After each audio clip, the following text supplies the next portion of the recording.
Hi there, it's nice to be with you all virtually today. I'm the dietitian in the cardiac rehab program at the Heart Institute, and I'm here today to talk to you a bit about nutrition, and we call this our Nutrition 101. So this is all the basic information that you want to keep in mind when you're thinking about what to eat after you've had your heart event. So I want to start out by saying that nutrition can be really confusing. And if any of you have ever watched TV or gone online or read a newspaper, you'll have seen so many different messages about nutrition. And sometimes it can be really hard to wade through what exactly you should be doing when it comes to nutrition. So hopefully at the end of this webinar, you'll have a better sense of what you should actually be eating and cooking when you're at home. And if not, there are lots of places that you can go for reputable information, including our website at the Heart Institute, as well as unlockfood.ca, which is another fantastic resource. So let's dive in. Now, I want to start by saying that it's really important that you don't think of this as a diet. So we know that diets don't work. It doesn't matter if you pick the healthiest diet on earth. If you think of it as a diet, it's probably not going to stick. So instead of thinking about starting a diet, you want to think about making small changes that you can live with over the long term and that you actually like doing. So as I'm talking over the next bit of time, start to think about what are you doing at home right now and what kind of changes can you start to make that you can keep doing for the long term. And it doesn't matter if those changes are small or big, but you want to make sure it's something that you can stick with. So what I'm going to talk today with you about is our top 10 tips for healthy eating.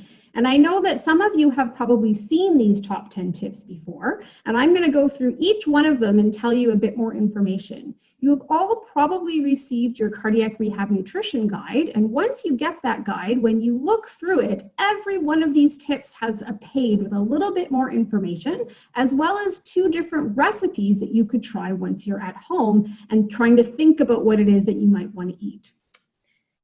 So let's start with tip number 1, which is that you want to cook at home more often.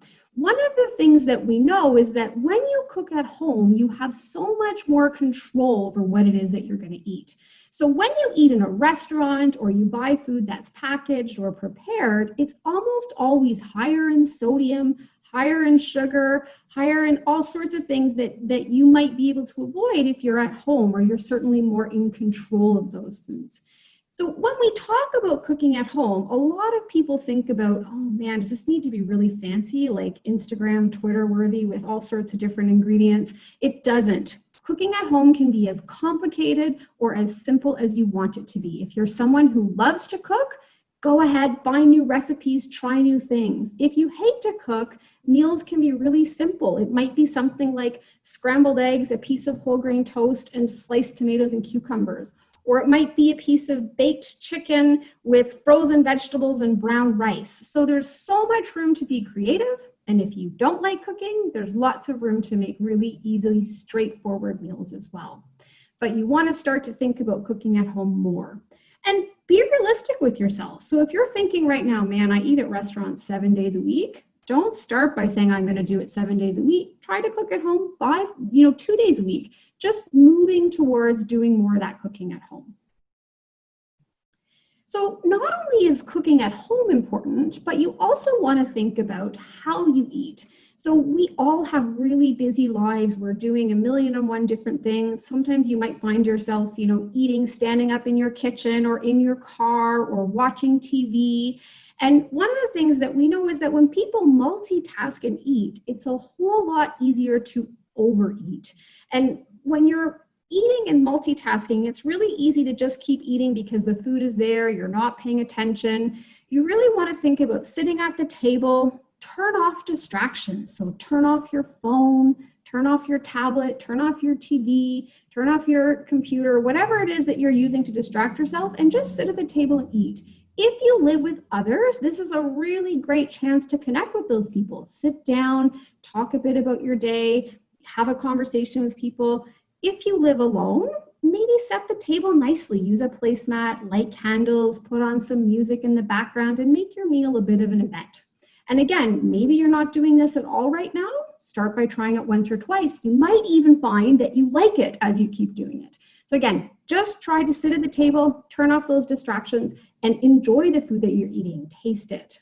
Which leads very nicely into my next slide, which is about listening to your body. So many of us don't always recognize when we're hungry or when we feel full, and it's really easy to keep eating even if you aren't hungry anymore. Maybe it tastes good, or you're eating quickly, or you're not paying attention to what you eat.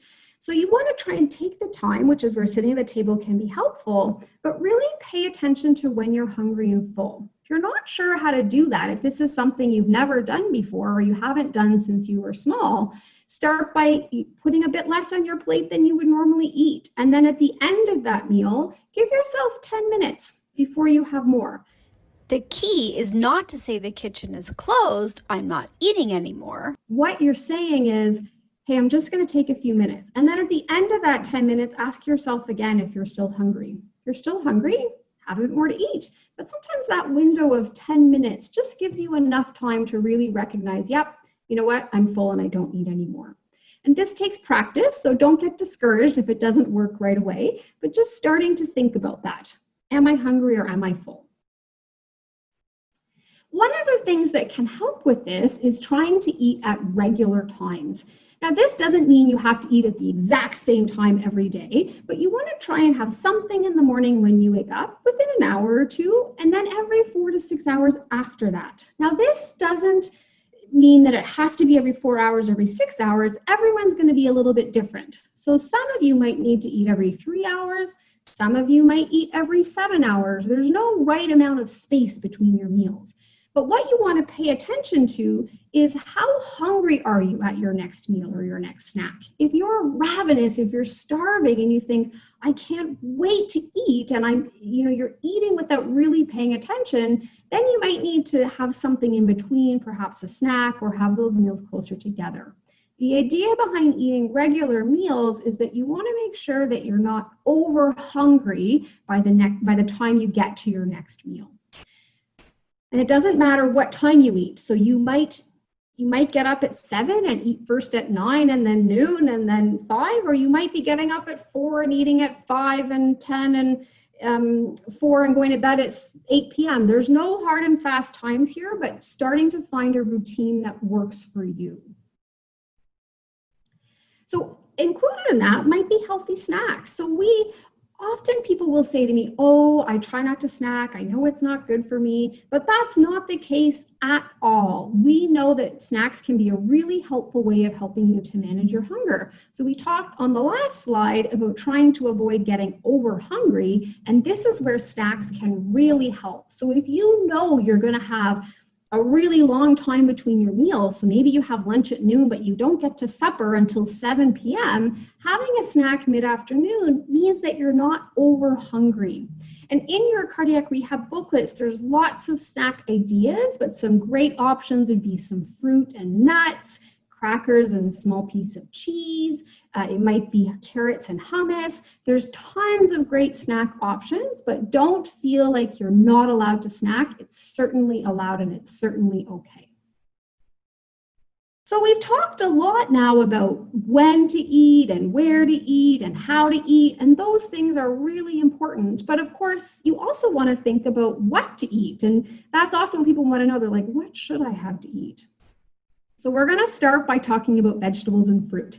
And it doesn't matter whether we're talking about heart health or health for your diabetes or preventing cancer, vegetables and fruit are one of the foods that we know have tons and tons of benefits. So you're aiming to have at least 7 to 10 servings in a day. And I know that that sounds daunting. I can see you all sitting at home thinking, really? But it's not so bad. A serving is only half a cup. So if you kind of cup your hand like so, hopefully you can see that, that's about what half a cup would look like. And if that feels like too much, just try to have a vegetable or fruit at all of your meals. The more you can eat, the better. The other thing to keep in mind here is there is no best vegetable or fruit. So pick the ones that you like and eat those. Try to have a variety of different ones, but they're all good for you. And it doesn't matter whether you eat them raw or cooked, you just want to try to eat them. All right, so those are vegetables and fruit. So moving on now to talking a bit about whole grains. Now, it's certainly okay for your heart health to include whole grains. What you want to avoid are the refined grains. So that's things like white rice, white pasta, white bread. And it doesn't mean you can never eat them. You just want to try and eat them occasionally versus all the time. Most of the time when you try and choose whole grains, you want to try and pick ones, things like brown rice, whole wheat pasta, quinoa, bulgur, barley. There's so many different great whole grains out there that you can try, and it's a way you can explore new foods. Or if you love brown rice and you love brown pasta, you can stick with those too. But certainly don't be afraid to include these whole grains. And there are some grains which might actually help to lower your LDL, that's your lousy cholesterol. So good examples of that include oatmeal, barley, psyllium. So there's tons of different ways to try and get those whole grains, but you do not have to avoid grain products. You can absolutely include them. You just want to pick the whole grain version. All right. So now I want to talk a little bit about fish. So you want to try and choose fish at least twice a week. So, if you hate fish, maybe start by trying to have it once a month or once every 2 weeks. Often as adults, we think, I know what I like and don't like, but sometimes we can learn to like new things. Doesn't matter what kind of fish you eat, but you want to try and have it twice a week. There's so many different ways to cook fish and prepare fish. You can bake it, you can barbecue it, you can broil it, you can cook it in parchment paper. You can make it into tacos, so many things you can do with fish. But a really easy way of eating fish is to buy canned fish. So canned salmon or canned tuna, and include those. You can do it in a sandwich, you can throw it into a salad, you can make fish cakes. There's lots of ways to include fish. So start by trying to do that at least twice a week.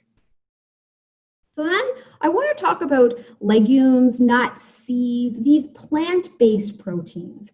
So there's a lot of research coming out, which is telling us that people who can include plant-based proteins more often, so ideally you kind of are aiming for 4 times a week, have lower rates of heart disease, it reduces blood pressure, cholesterol, all sorts of benefits.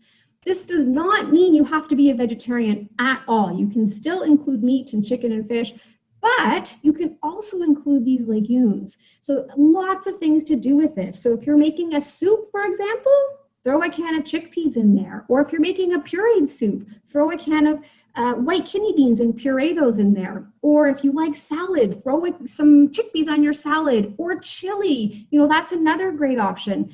There are lots of meals out there that have meat and they have legumes. So if you're a bit unsure about this whole legume thing, start with meals like that where there's both meat and legumes in there. There's lots of ways to learn to enjoy these and to include them.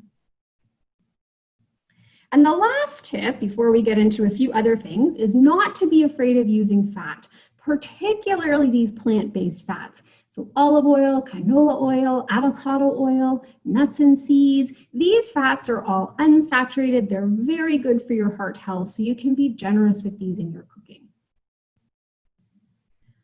And this is the healthy plate, which I know many of you have seen before because it's the new Canada's Food Guide. But basically, this is a good thing to keep in mind when you're thinking about your meals. So you want half your plate to be vegetables, a quarter of your plate to be your grains, and then a quarter of your plate to be your protein. So your meat or chicken or fish or tofu, beans or lentils. So that's a good thing to keep in the back of your mind when you're thinking about your meals.